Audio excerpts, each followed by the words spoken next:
Hello and welcome to my channel. I'm Angela Brennan and today I'm bringing you the August 2023 bonus printable from Canva Cards Challenge. It's using a 12 by 12 inch double-sided patterned paper to create 8 cards. So I follow the cutting guide available and use the card sketches available for the 8 cards and create 8 cards. 3 of the cards are fun fold cards. To obtain this, you can go to the patreon.com website and look for Canva's one sheet wonder of 12 by 12. As usual, I cut all the cards and put it into a plastic poly pocket that is labeled 1 to 8 so I know which card sketch it relates to. And now I'm doing some scoring for the first card sketch where it's a fun fold. So I'm creating a little bit of a pocket here to put the card into. So I like fun fold cards. So the 3 fun fold cards are something I really enjoyed with this one sheet wonder. For most of the cards, in fact all cards bar one card, I use the Simon Hurley's Winter Wonderland stamp and die set to create the focal point. I really enjoy using this stamp set because it is so easy to use with the coordinating dies, and it makes for a perfect set of Christmas cards that you can gift as a gift set. I do stamp it onto my card, and I always tend to do some heat embossing, so I always treat the card with anti-static powder, so when I heat emboss it, it's not going to be messy. And because these are new stamps, I'm going to be using my stamp conditioning eraser to ensure the stamp is ready to receive the ink, and thus the stamping will be good and clear. Now you see this card, I'm using some red ink, but later on when I do assemble the cards, I realize I'm not really keen on it, and I do create another version of this same image, but I use the same steps. I use a brown ink instead because I think it goes better with the pocket. Here I'm also using some VersaFine to stamp over the same image, so it will take the clear embossing powder that I'm going to put over the image. I like having the images overlaid by clear embossing powder, so there's a shiny element to it, and it also makes my coloring of the card or of the image easier. Now for this particular first card, for the first sketch, I do something different towards the end of the video. I like to display the cards that I receive. So for this first card, the card goes into the pocket and it can't really stand up, say, on your mantelpiece. So when you receive a card, you like to put it out so you can see it as often as possible. So towards the end of the video, I show you how you create a little bit of a hold at the back of the card that goes into the pocket so you can display it and look at it to your heart's content. Thus modifying the sketch slightly to suit your purposes, like create a stand so the card can stand up on your mantelpiece, is absolutely fine. I really hope you enjoy the video. If you do, please give it a thumbs up and consider subscribing. And when you do subscribe, remember to press that notification bell so you're alerted when a new video is uploaded. Do remember that I have all the details of the products I use in the description below, so do check that out. And I'm going to leave you with some music now, and I'll catch you later.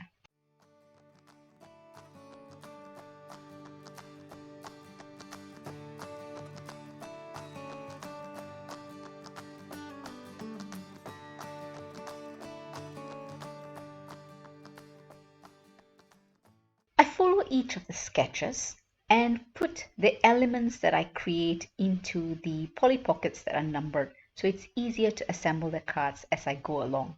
For this first card, I show you how I assemble the card, and then I show you the completed cards for the rest of it. It's too long a video to show you every single one, but once you get the cutting guide and the card sketches, it's very easy to follow along and create amazing cards. I like the first card sketch so much because I do like fun fold cards, and having a little pocket to put the card in is quite fun. But of course I'll do my additional ones that I'll do and post on Instagram later on is going to be with a stand, because I do like my cards having a stand. And to see how I make a stand for this insert, check out the bit at the end of the video.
This is the second version of Sketch 1 that I mentioned earlier, where I create a stand for the insert. I decided to use a different pattern paper and create a new home card set. I'm doing a lot of new home card sets now because I'm making a lot of cards for care homes in the UK. This is an ongoing card drive where I provide cards to care homes, nursing homes, hospices across the UK, and I'm reaching out to all crafters with excess cards and contribute to this card drive.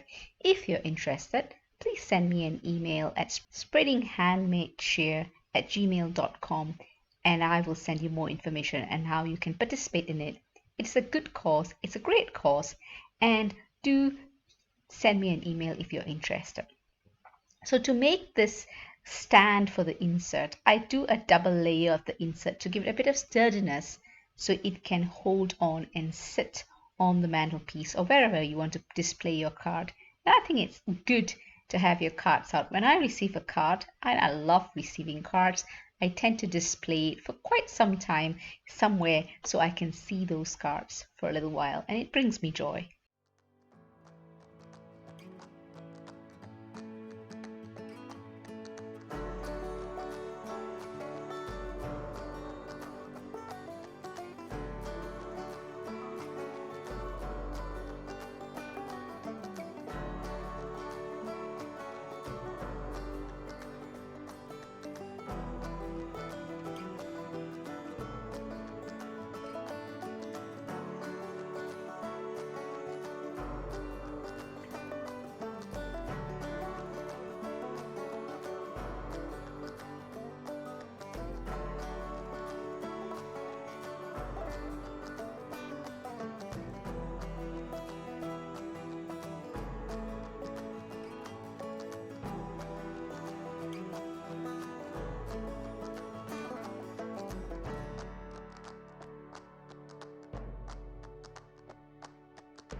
Here are all the 8 cards that I've completed following the 8 card sketches from the 12 by 12 double-sided sheet One Sheet Wonder, and it is really fun to do. I love especially the 3 fun pull cards. If you want to create these cards, do head over to patreon.com and check out Kendra's Card Challenge to get this cutting guide as well as the card sketches for the 8 cards. I really hope you enjoyed the video. If you did, please give it a thumbs up and consider subscribing. When you do subscribe, remember to press that notification bell so you're alerted when a new video is uploaded. All the products I've used are listed in the description below. Happy crafting, and I'll catch you at my next video. Take care.